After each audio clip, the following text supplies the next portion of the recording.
ஒரு சிறிய கிராமத்தில் கபீர் என்ற சிறுவன் வாழ்ந்தான்.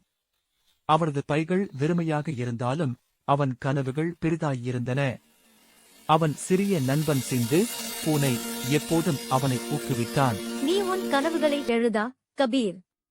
ஒரு நாள் அவை உண்மையாக மாறும். நான் நம்புகிறேன், மீரா. இந்த கண்ணாடியை காண்க, உன் உள்ளத்தில் எவ்வளவு தீயும் கம்பீரமும் இருக்கின்றனவோ அதை காணலாம். கபீர் தினமும் படித்தான், உழைத்தான், தவறுகளிலிருந்து கற்றுக்கொண்டான்.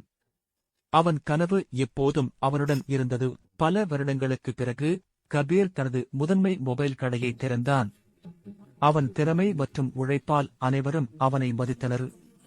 தன் குடும்பத்தின் வாழ்க்கை வளமாகியது.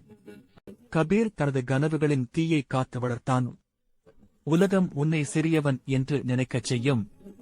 ஆனால் உன் கனவுகளுடன் நீ எப்போதும் முன்னேறுவாய்.